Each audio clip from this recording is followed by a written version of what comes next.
westernmost outpost of French colonial Louisiana. Briuer is the chair of the Fort St Pierre Tercentennial Planning Commission. He retired as director of the Center for Cultural Site Preservation Technology at the U.S. Army Engineer Research and Development Center at Vicksburg. A research archaeologist himself, Briuer has had more than 100 publications appear in print and online. Help me welcome Fred Briuer. I hope that's on. Is it on?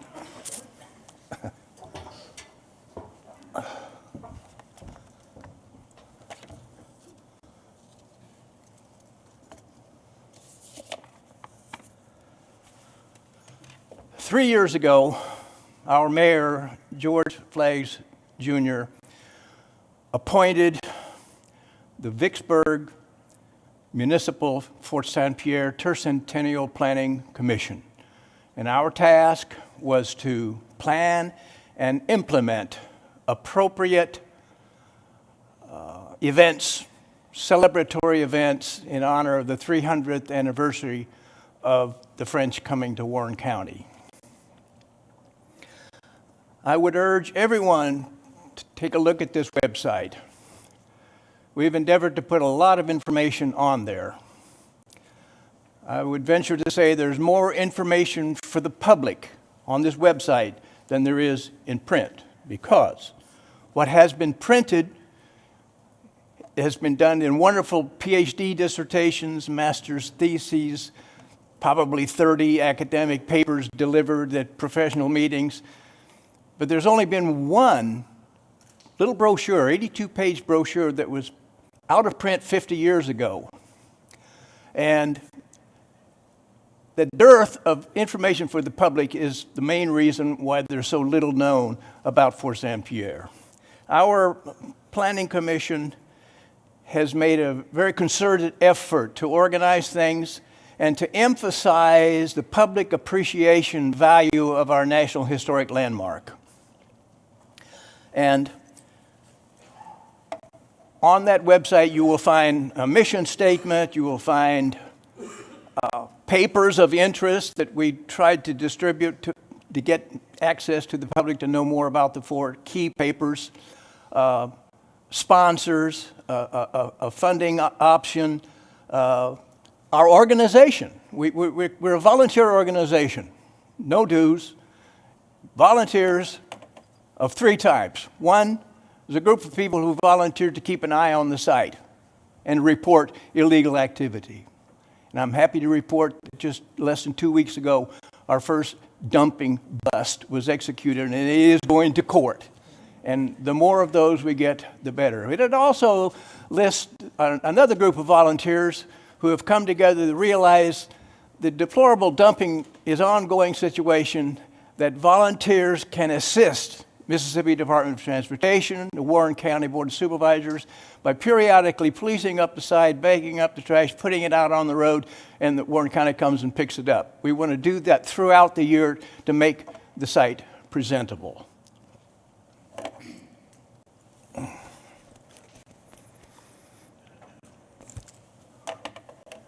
A very important attribute of the website is the schedule of events for 2019. And we've got a speakers bureau at the Southern Cultural Heritage Center every second Thursday of each month. In 2019, we will have a speaker talking about the various aspects of the Fort St Pierre story. And it is fascinating, and it is diverse. And our first speaker is tomorrow night, my colleague, Dr. Ian Brown, who did the pioneering work in conjunction with Bill Wright at Fort St Pierre, 74, 75, 76, 77.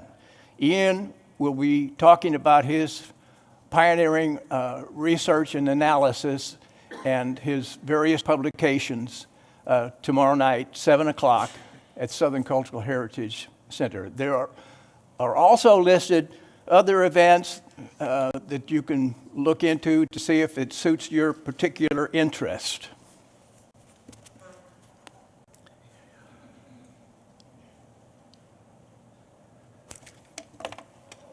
We applied for and won a grant from the Mississippi Delta National Heritage Area Granting Agency. $5,000 grant, 50% of which we were required to get from donors, and we did.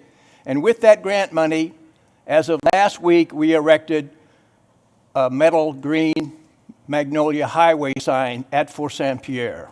The mayor came out for the unveiling. We had a good turnout of people. It was a very successful event. In addition, we've been funded to prepare 3 new on-site outdoor interpretive signs. There's one out there right now, and it deals with the War Between the States component of the National Historic Landmark. But we're going to add 3, and it's my job to do the research, to coming up with the wording and the strategy for the signs. 2 will focus on the French and Indian period, and 1 will complement the sign the interpretive sign that's already out there, dealing with the War Between the States component of the National Historic Landmark site. In addition, the mayor has directed the city of Vicksburg to sponsor the reprinting of the Mulvihill Booklet, and that will be ready next week. And you can find reference to that and order that wonderful booklet off the internet, or we will be bringing it to the Speakers Bureau monthly and other events to let the public know of the availability of Mulvihill's marvelous little publication.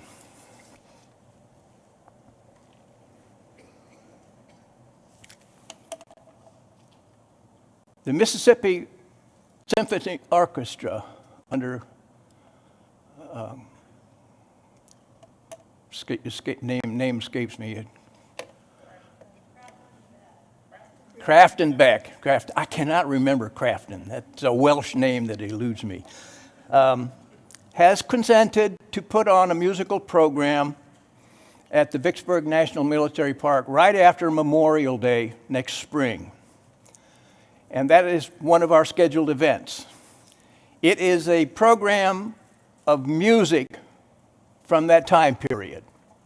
1720, Georg Philipp Telemann was commissioned by the Frankfurt Stock Exchange to come up with music to advertise the colonial investment scheme that ultimately failed miserably. But it's beautiful music, and Crafton is happy to report that it's already in their repertoire, and the public would be invited. I think it would be a grand celebratory event.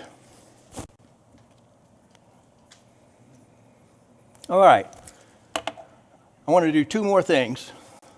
One is to share with you a potpourri of images of some of the really neat things that have come out of the archaeological and historical research so far. And then secondly, I normally spend a lot of time talking to people to try to do what we can to raise the level of awareness of the importance, the public appreciation and educational value of our National Historic Landmark. But for this group, I decided the last thing I would do is to shift gears and say a few words about the potential historic and archaeological research value of our National Historic Landmark.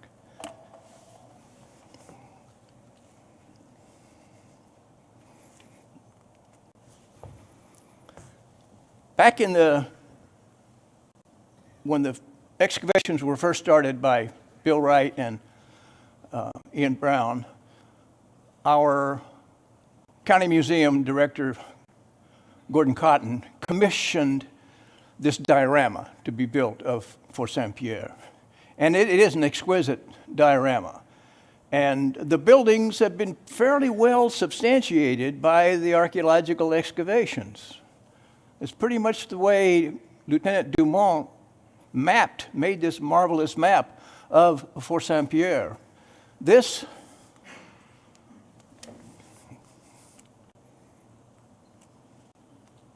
bear with me.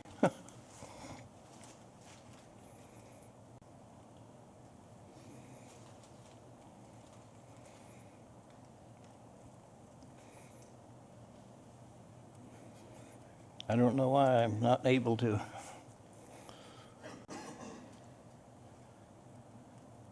get this to back up. There we go. There we go. The fort itself was a very impressive and very strong fortification designed to keep out the enemy, i.e. the British and the allies, Indian allies of the British. And at its high point, there were like 300 French in the Fort St Pierre area. 106 Marines, which is unusual because these forts usually only had one company of about 50 Marines. And the rest were people who were building the fort and colonists who were trying to eke out a plantation system of agriculture and eking out a living that way.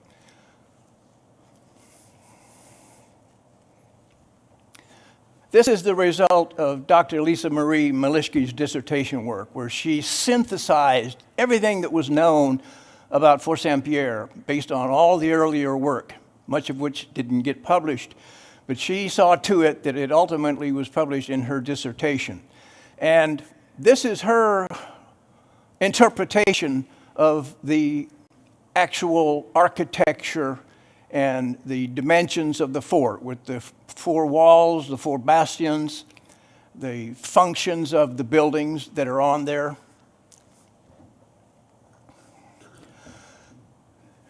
In the assemblage of artifacts that were excavated, this is very typical of French ceramics, faience, a lead-glazed manufacturing techniques that the Indians did not have the technology to do. This stuff came from France. And the interesting thing about it is it didn't last long. And so it was broken, and the colonists had to have something for preservation of food, for cooking. And so they came to rely on native ceramics. A very high percentage of the artifacts were native ceramics. For example, the French loved bear grease. If rendered, the fat of a bear before it goes into hibernation is full of nutrition and tasteless. And the French found that they could sprinkle it with herbs and spices and make a wonderful dressing for their beloved salads. That's just one example. The French were dependent upon the Native Americans for food and tobacco, fish, game, corn, beans, squash. These people were not prepared to be successful agriculturalists in the Gulf Coast. They may have been wonderful farmers in France, but you can't grow the things that grew in France, like the beloved olives and the white wheat for the white bread. They had to adapt, and with the Indian successful agriculture for 2,000 years, they played a very important part in the survival. In addition, the Native Americans were dependent upon weapons. They were essentially in a Stone Age. They were at war with their neighbors. They were at war. There was a war between the French and the English supporters. It was a very, very perilous time. And the Indians were absolutely dependent upon getting weapons, metal tools, for their very, very survival. So it was a reciprocal arrangement. Metal artifacts that the Indians didn't have, but probably the most common artifacts in those excavations were lithic material, and nails.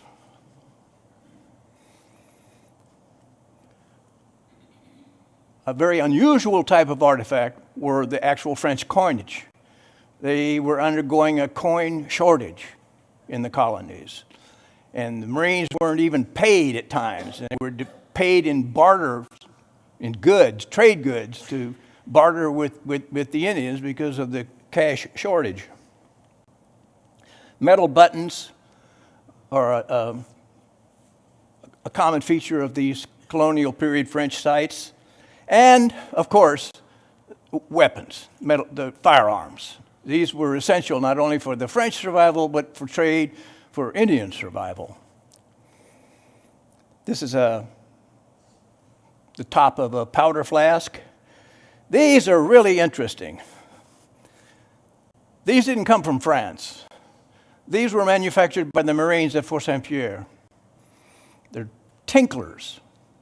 It's simply a metal copper cone, simply fashioned with rivets, with a metal tinkler on the inside attached to a vegetable cordage or leather, and these were tied into their hair, on their sleeves and on their legs, and every time they moved it would make a tinkling noise. They were nuts about this, and the Marines could get tobacco and food and things that they were very hard-pressed for by manufacturing these on-site and trading them with the Indians. This is another interesting artifact. These are Flintlock flints, flints for the flintlock. They're not New World artifacts. These come from French geological sources. We know exactly where these were mined in France. And those same flint mines are still used today for making flints for reenactors who need them for their muskets. And another very rare type artifact I'm happy to show you is this corpus from a crucifix. The religious life is represented by the chapel, the remains of the chapel, and a few artifacts such as this crucifix corpus.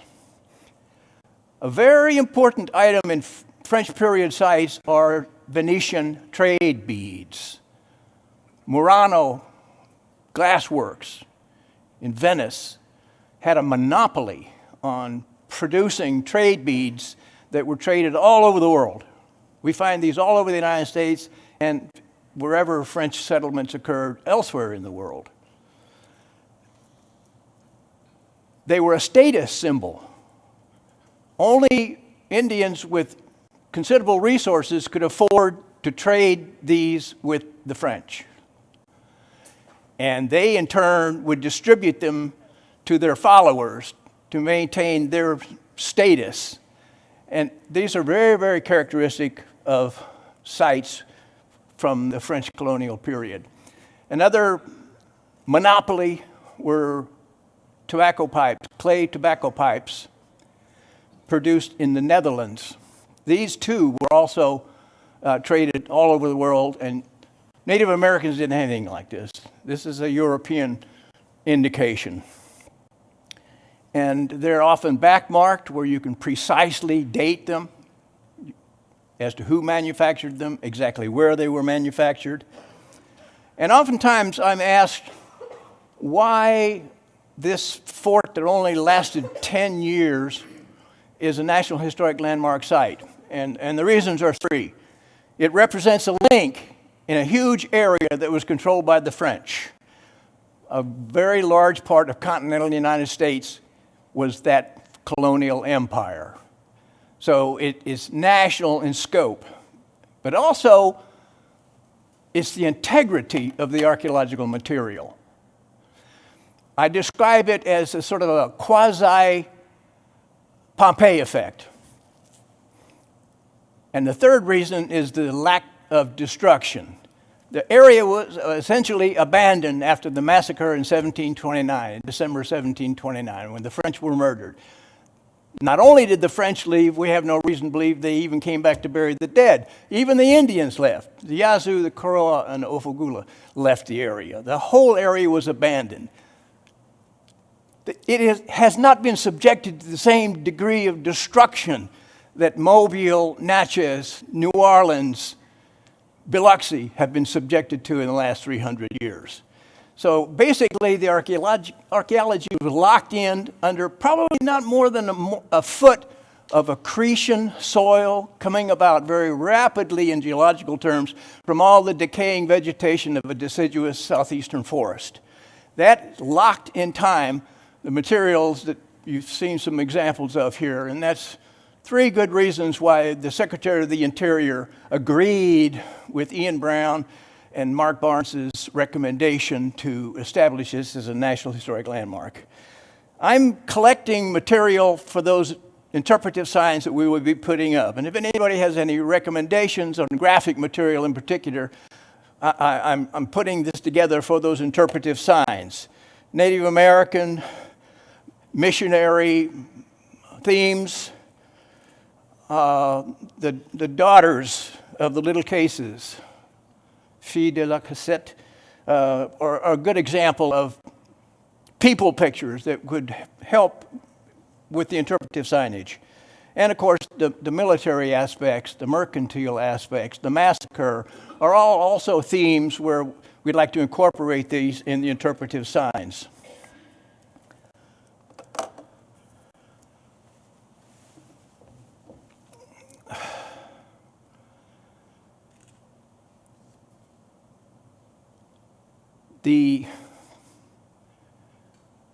As an archaeologist, all these things that we're working on are fine, and I'm proud of the work our people are doing. But as an archaeologist, I think the most important thing we can do in 2019 is to realize the research potential of Fort St Pierre.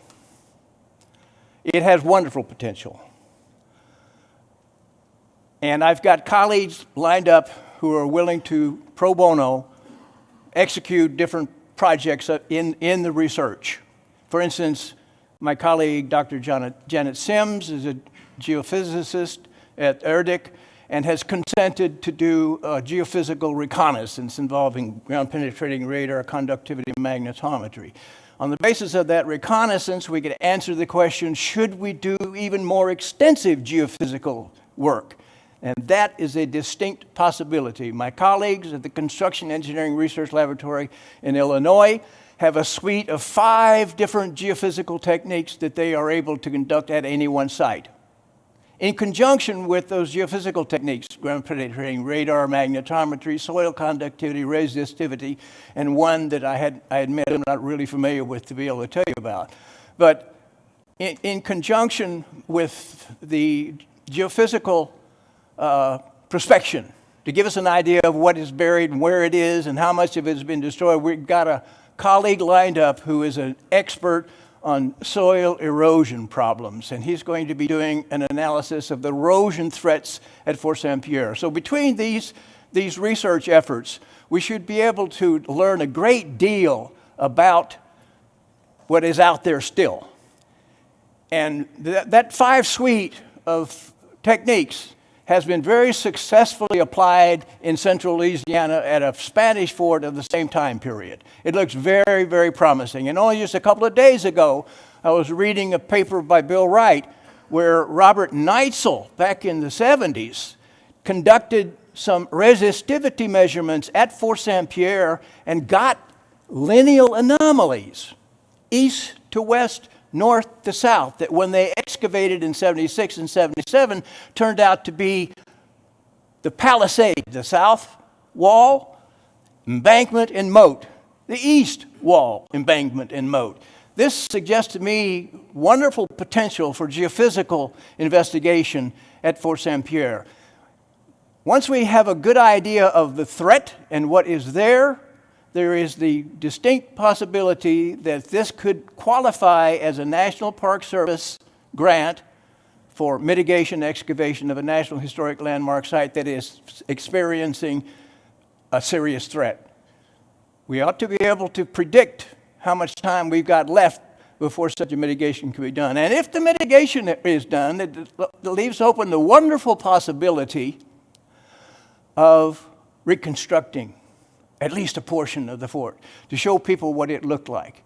When you go out there today, it is a wonderful panorama. Looking down the bluff where the French were, the Yazoo, which does not seem to have changed its course very much, and there are good geomorphological reasons for that, and the vast western floodplain of the Yazoo. That's the way it looked in 1699. And I think there's wonderful potential for creating a reconstruction of the fort and giving people very good reason to want to visit the site. At this point, I would welcome any questions. If you have a question, please raise your hand so that the microphone can come around to you.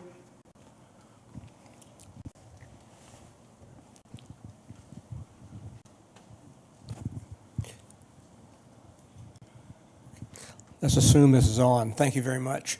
Who did the massacre in 1729? You said that the Native Americans left, the French left. So who were the massacre people? Well, we have very good accounts, thank God, from survivors who survived the massacre. 9 women and children were spared. The rest were massacred. Mrs. Aubrey, who ended up marrying Lieutenant Dumont, was the primary informant that told us what happened during the massacre. And she said that the Yazoo and their allies, the Chickasaw, took the captives into slavery with the intention of selling them to the British. The Choctaw and another tribe friendly with the Choctaw that escapes me right now put together a war party, tracked them down, shot them up, rescued the 9 women and children.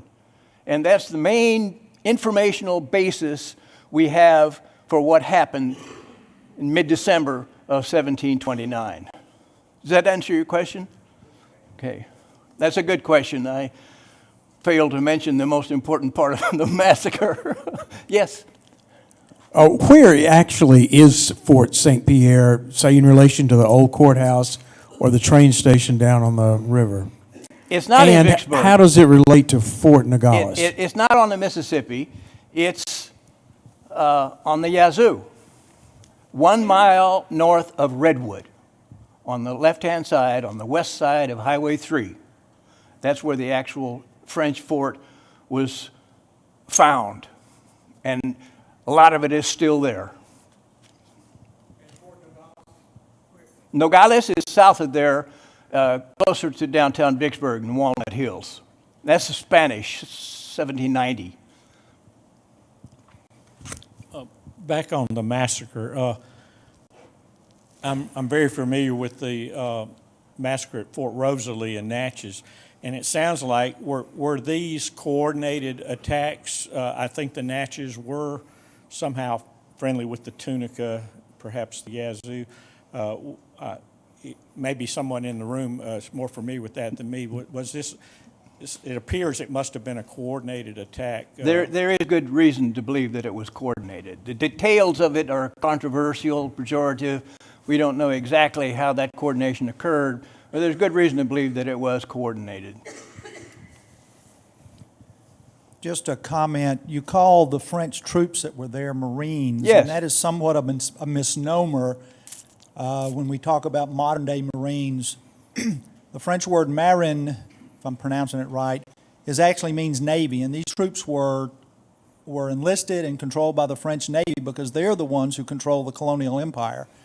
That's correct. And I would just suggest that when you do your interpretive signs that you make some comment on that, because when you think of Marines now, you think of the U.S. Marines or the British Royal Marines, and these guys just weren't that sort of troop.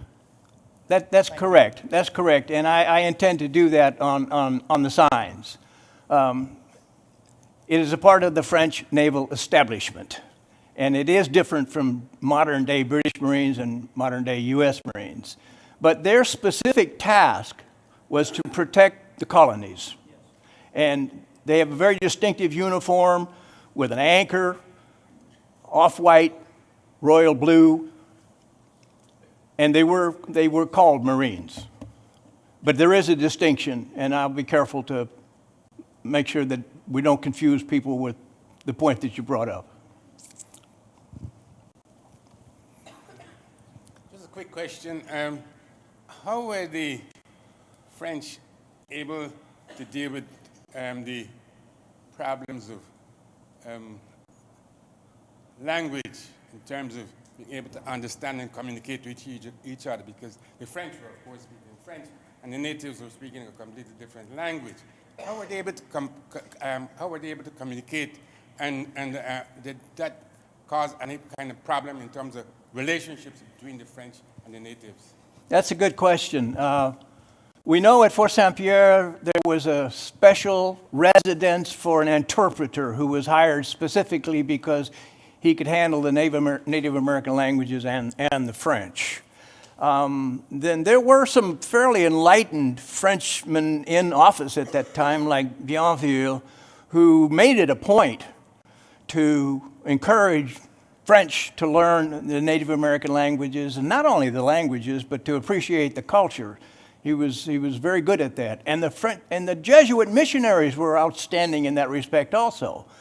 World over, the Jesuits made it a point to learn the native language before trying to convert them.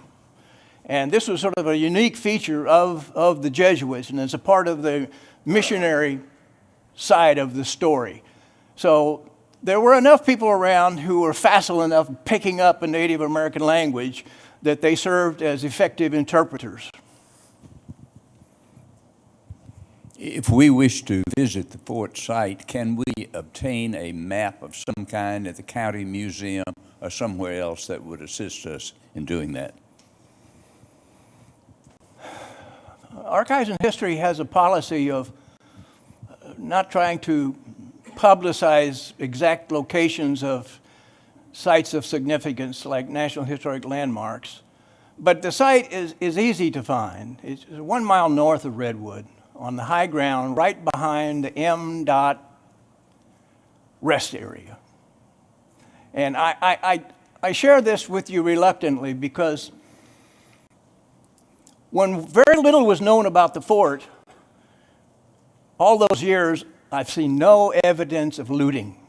But now that the public is getting aware of the exact location of the site, that invites reprehensible types to go out there and loot it. And I pray that that doesn't happen. I pray that our volunteers who are keeping a watch on the site can report anything like that. And we've got law enforcement officers who are eager to arrest people that decide to violate that law, and the district attorney is eager to prosecute them. But the risk is there. And that worries me. And the sooner we can mitigate the site from the erosion threats, the better.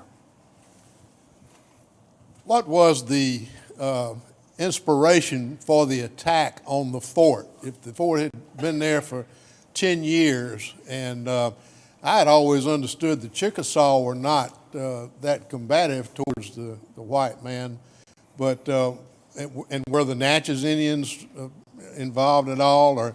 And also, what was the closest assistant to the fort at that time? The closest what? Assistance. Assistance. French Okay. location. Yeah. Good question.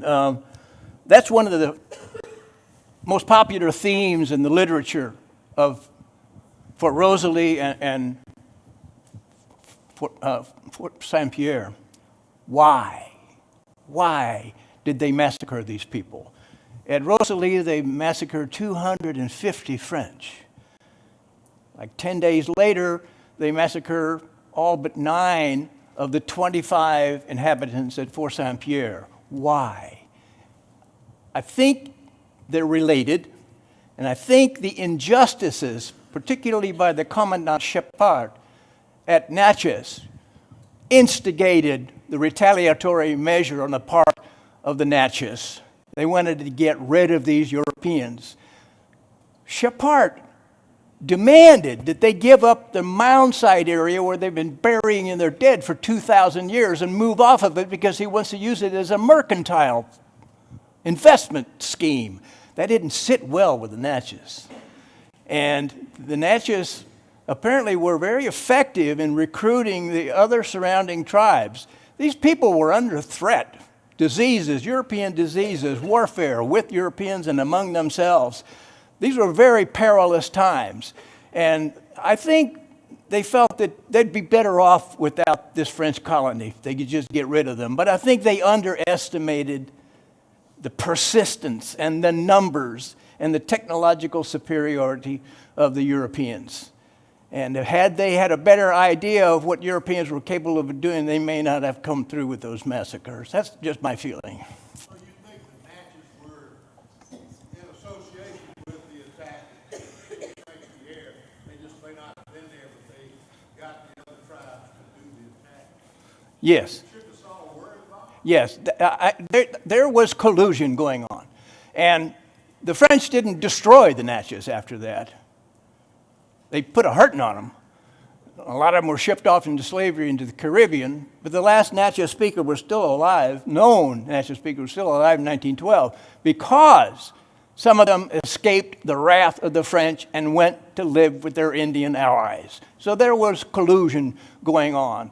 And it's my impression from the literature that the Indians were really fed up with some high-handed things that were going on, particularly at Natchez. That's not the case at Fort St Pierre. They had an open-door policy.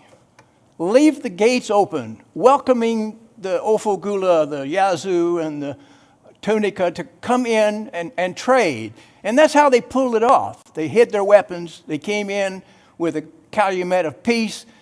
When they got inside, they pulled their weapons out and massacred everybody. It's not a pretty story. Those were really perilous, perilous times.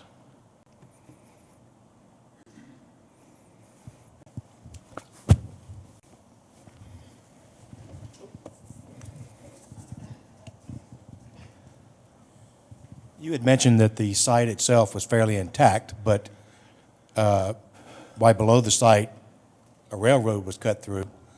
Right behind the site is Highway 3, and in the early 20th century, a bridge was put in right at that site. Did any of those affect what we know about Fort St. Pierre? Yes. Yes, they did. And the disturbance, particularly from the highway construction from the intersection of Highway 3 down to the old St. Peter Bridge, had to be destructive of not only the war between the state components, but the French and Indian and the Native American component below that. So yes, there were some disturbances, but in general, my impression is that they were minimal compared to Natchez, compared to Mobile, compared to New Orleans. They were minimal. There weren't that many people in that area involved in earth-disturbing activities in these other communities that obliterated the French colonial record. And so what we have now is a very rare example of a French fort that's still there. I don't have a question, but a suggestion to some of those who were asked questions about what happened in 1729 in Natchez, and then in the same area up the river, the Yazoo at St. Pierre. It's a book by George Milne on the Natchez country during the French period, where there is considerable attention given to this so-called Natchez Massacre. Again, the last name is spelled M-I-L-N-E. The bookstore may have a copy. I think the archives does. Thank you. I have that. I haven't finished reading it. Thank you. Anyway, that's one of the controversial topics dealing with the subject is causation for these events. This very Dr. Briuer, what about Mr. Mulvihill? Can you tell us something about Mr. Mulvihill, and then also the Civil War activity there at the fort area? That's a good question, Albert. I think the Civil War component has been underestimated. Mulvihill wrote a fine, comprehensive description of both the French and Indian and the war between the states components out there. But unfortunately, he didn't give us any citations, so we don't know where a lot of this information come from. But he obviously did his homework, and he wrote very, very well. But what I'm finding out in my effort to reconstruct the war between the states component of the site is that there's a great deal of confusion in the literature about place names. And that's not just in Mississippi. the whole War Between the States period suffers the same thing. I think that the wonderful bronze triptych stone monument that was put out there in 1729, I think it is in error. Mulvihill talks about Fort Snyder. I can find no reference to Fort Snyder in the official records. None. Warren Grabo doesn't mention it. Ed Barst doesn't mention it. And they did superb jobs that Mulvihill did not have access to because he died in 1930 or in the early 30s. He was also associated with the Vicksburg Post newspaper and did articles that ultimately got out to the public. But there is a great deal of confusion in the literature, and it makes my job of coming up with interpretive signs, particularly for the War Between the States component, very difficult to do. So far, I haven't been able to find any proof that there was any Union assault at Haynes Bluff. And that's what it should be called, Haynes Bluff, not Fort Snyder. The Union assaulted at Chickasaw Bluff and Bayou. They assaulted at Drumgold Bluff. They assaulted at Snyder Bluff. They were all repulsed. None of them succeeded. There was a harebrained scheme to send Union troops from their transport in rowboats up to Haynes Bluff, climb aboard the Weldon Raft obstruction, blow it up with powder kegs, with time fuses, get back on their boats, and go back to their transports, all in front of infantry trenches on both sides of the narrow channel of the Yazoo and heavy artillery with enfilade fire directly on the raft. Somebody finally wised up and decided, well, we better not go through with this. I don't think there was the Union actually ever assaulted at the National Historic Landmark. They did south of there, most assuredly, and there were very, very heavy losses. But the confusion comes in with place names, misnomers. For instance, some of the writers talk about Haynes Bluff running all the way from International Paper Company all the way down to Walnut Hill. Some other maps specifically locate it at the National Historic Landmark. Some Union accounts have Drumgold Bluff for everything. Other Union accounts have Fort Snyder for everything. So there's a lot of confusion in the literature, but I hope to be able to put up something in terms of the interpretation of the War Between the States component, specifically there at Haynes Bluff, that distinguishes what happened there from what happened at all these other places. And that brings up a very important question. The entire 9-mile salient was once on the National Park Service acquisition list. It was taken off. The only property effectively being protected between MDOT land ownership and the private property owner's reluctance to let anybody dig on his land, the only parcels that are protected are at the National Historic Landmark. The other 9 miles of fortifications, much of which is still there, but being looted, is in jeopardy. The ultimate case would be to include that 9-mile salient on the National Park Service as part of the Vicksburg Campaign Trail. Did that answer your question, Albert? Okay, a question here. Now, exactly what led to the discovery of the fort, and what happened to the Indians that attacked and committed the massacre? So I have like 2 questions there. Well, after the massacre, they left. Okay. The French left to go to safer places. The Indians left for the same reason, to go to safer places, to be closer to their allies. It was a very hotly contested area between the Chickasaw and the Choctaw and the French and the English. The whole area was basically abandoned. And those surviving remnants of the Koroa, Ofogulas, and the Yazoo, they were just remnants of what they were 100 years earlier. A lot of them moved in with neighboring tribes, so there is still that Indian blood here. But there's basically only one tribe left out of the 29 that were there in 1729, and that's the Choctaw. The rest are gone. Okay. And what led to the discovery of the fort pretty much? Oh, that's a good question. That's a good question. I like that.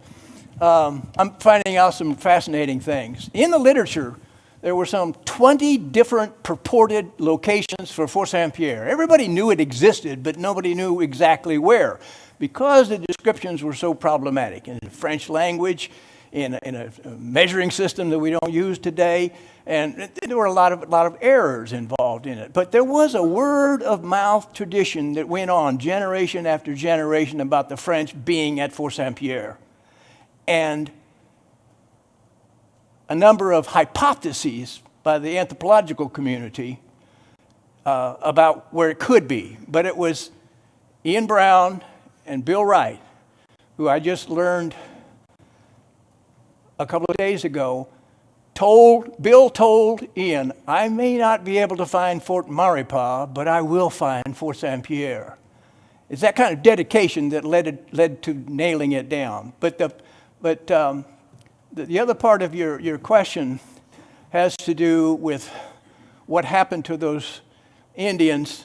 They simply left also. It's entirely too dangerous a place for anybody to reside after 1721. In 1790, when the first Spanish census was taken, there were no French names. They're all English and Spanish. The French were gone. The Indians were gone. Fred, I had read some on Fort St Pierre, and one of the things that struck me was there was one feature there that seemed to be unique in North America at the French sites, and it was the shot drop. Yeah. Can you say a few words about that? Yeah. Ian, in his work, discovered the only case that we have documented of the French manufacturing lead shot from a tower, and they would drop the molten lead down, and as it cooled, it formed a cylindrical shape, a circular shape, roughly circular shape, and then when it hit a barrel of water, it hardened, and that's how they manufactured a lead shot. Any other questions? Yep, one over here. Hold on. Well, hold on. We'll get it on the video with the mic.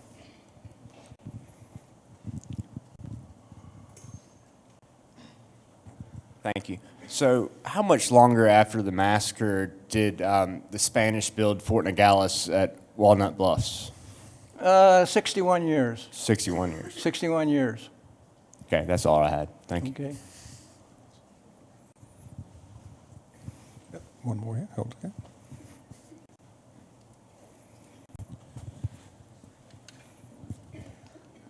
I was just curious about the name. Was it like a church name, St. Peter from the church, Catholic Church, or was it like an actual St. Pierre? I'm sorry, I didn't get that question. The name of Fort St. Pierre, where the St. Pierre comes from. Good question. It's also called Fort Claude, St. Claude. It's also called Yazoo Post. And Dumont's biography, he talks about these other names for it. And I'm not sure why St. Pierre ultimately became the best known. I'm not sure. I can't answer that. One more follow-up about. Yeah. One more follow-up about visiting the site. One, is it publicly owned? And two, is it open to the public? It is open to the public for visitation. It is a Mississippi Department of Transportation rest stop. It's open to the public. It's not open to illegal activity. And the illegal activity is specifically spelled out in state law. And our volunteers have been briefed by the sheriff, and we're coordinating with all the law enforcement agencies to make sure that the kinds of things that are prohibited there are indeed reported. But it is basically open to the public. Now, the main part of the four-sided fort is on private property, not on MDOT land. And technically, one has to have the permission of a property owner to do anything there. And Dr. Raymond Baker of Natchez, a retired veterinarian, has been wonderful about not letting people dig there and collect artifacts and run metal detectors. He will not give permission for people to do that sort of thing. I think you mentioned earlier, on the fort site, there would have been a church with the missionaries. I was going to mention, in the Museum of Mississippi History, there's a beautiful little crucifix, a figure of Christ, that's believed to be from a French crucifix found near Fort St Pierre on display in the museum. I didn't know it was on display. The same one that I showed? No. No, it's another one. It's different. Well, this is crucifix size also. It's only a little thing. Now, it's much different than what you showed. I'd like to see that, yeah. Yeah, be sure. I wanted to mention that. It's a beautiful little figure about yay tall, and it's attributed to, it says found near the fort, believed to be an early French crucifix. I had heard rumors that there were two, but I only have the photograph of the one. Right. The other thing that occurred to me with respect to the War Between the States component is that the artifact assemblage that included War Between the States artifacts was not really thoroughly analyzed. And there's some more work that needs to be done in understanding what we already have before we dig up a lot more. And it's going to be an interpretive challenge to separate the disturbance on the site from the War Between the States fortifications and the French works.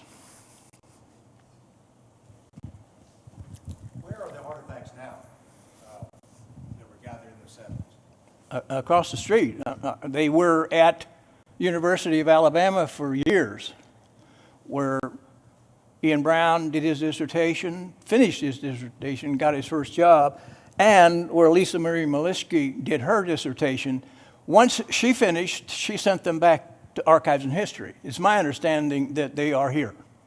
And there is a great deal of interest in arranging for some formal loan situation so that local museums in Vicksburg can get at least temporary loans to put some of those exhibits out for the public to appreciate rather than sitting in a basement over here where people can't see them. And Lisa Marie Molesky's students are very interested in putting together exhibits, including three-dimensional digital displays of some of the rarer artifacts that may not be easily shared with people on a temporary basis. So there's a growing interest in exhibiting the artifacts, and there are bound to be more out there. Fred, will you tell us one more time the details of Ian Brown's talk tomorrow? Ian Brown's what? Talk tomorrow in Vicksburg. Oh, tell yes, us those of course. details one more time. Of course, yes. 7 p.m., Southern Cultural Heritage Center. Dr. Brown is coming over here from the University of Alabama, and he's going to give a PowerPoint presentation on his work, 74, 75, 76, that resulted in his master's thesis and PhD dissertation. And he did a thorough job.